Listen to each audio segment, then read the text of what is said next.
I'm Akul. And I'm Zach. And we have your CGTV broadcast for Tuesday, February 21st, 2017.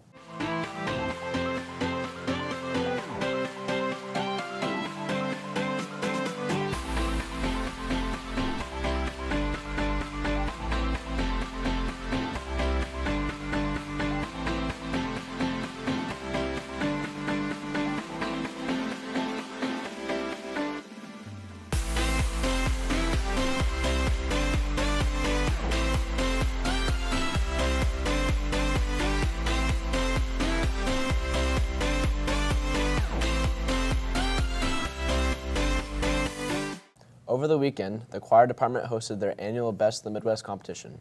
Taylor Ward was there and has the scoop on what happened at the high school over the weekend. Over the weekend, the Center Grove Choirs transformed the school into a host building for over 1,500 students.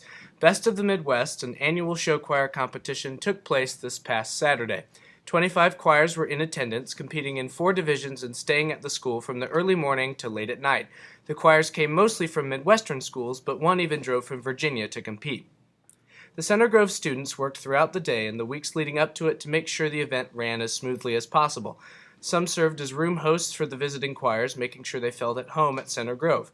Others helped with technical jobs for the performances, and still others worked behind concession stands to help raise money for the school. CG added some special touches to the competition as well, such as giant Kahoot quizzes hosted in the auditorium between shows, and carpool karaoke videos showed before the Center Grove Choir's performances, one for sound system, Look up to the sky. and one for the Debtones. Looks like it's the 4th of July. Until we feel alright. The CG choirs did not compete, but they still performed as exhibition. The Carmel Ambassadors and the Carmel Accents took home the big trophies of the night, with Plainfield and Whiteland choirs placing as well. The Center Grove choirs traveled to Franklin Central High School this weekend to compete. Be sure to support them throughout the rest of the season. Next week begins the first round of I-STEP testing for sophomores. Monday, February 27th, is a Frozen Star. Sophomores will report to their testing rooms, which for most students will be their STAR class. Your STAR teachers can verify where you will be testing. Testing begins on Tuesday, February 28th. Sophomores should make every attempt to be here and plan to have a calculator and pencil for testing. If you have any questions, ask your math or English teacher. This is also the last week to purchase your yearbook.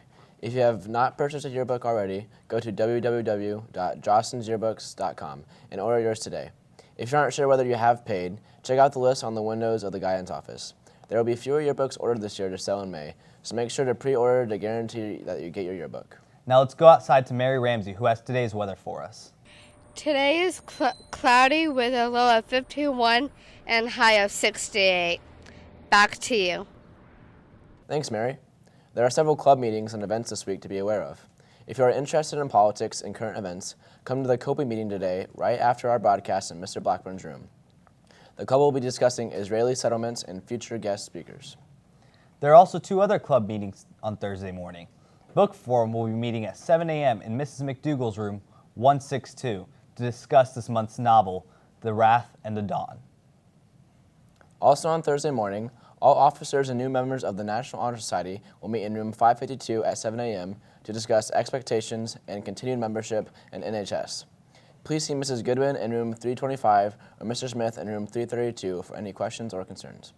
In sports news, congratulations to Gleason Mappis, who finished 4th at the Wrestling State Finals over the weekend.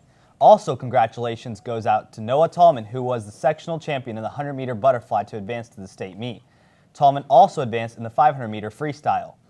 Advancing as well to the state meet were the 200-meter freestyle and 400-meter freestyle relay teams of Tallman, Tony Gibson, Alex Feidel, and Ethan Beaumont.